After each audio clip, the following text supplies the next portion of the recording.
রুমা তখন বলল, না মানে টাকাটা নিয়ে আমি খরচ করে ফেলেছি। নিলয় এই কথাটা শুনেই রুমার মুখটা চাপ দিয়ে ধরে বলে, তুই আমার এত কষ্টের টাকা নিয়ে বাহিরে খরচ করে বেড়াস?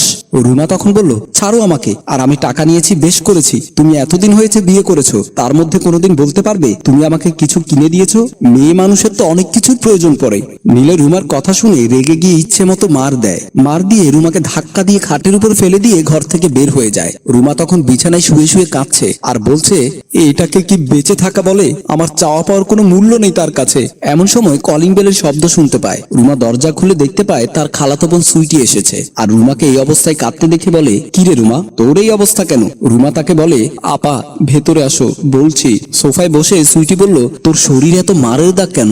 রুমা তখন সুইটিকে জড়িয়ে ধরে কাঁদতে কাঁদতে বলে, বোন, আমি নিলয়কে বিয়ে করে একদম ভালো নেই। সে আমাকে কোনো টাকা পয়সা দেয় না, আবার কখনো টাকা নিলে আমাকে এভাবে মারধর করে। সুইটি তখন বলল, এজন্যই বলি মেয়েদেরকে কোনো একটা কাজ করে নিজের খরচ নিজেই করা উচিত। রুমা তখন বলল, আমি তো পড়াশোনা তেমন করিনি, আর কি কাজ করব? সুইটি তখন বলল, আমিও তো এভাবে আগে কত কষ্ট করেছি, তারপর থেকে আমি মেসেজের কাজ শুরু করে দিয়েছি। এখন আর আমার স্বামীর কাছে টাকা চাইতে হয় না। রুমা তখন সুইটির হাত ধরে বলে, আপু আমাকে তোমার কাজটা শিখিয়ে দাও না, তাহলে আমিও কিছু টাকা ইনকাম করতে পারবো। সুইটি তখন বলল, তোর স্বামী কি তোকে এই কাজটা করতে দেবে?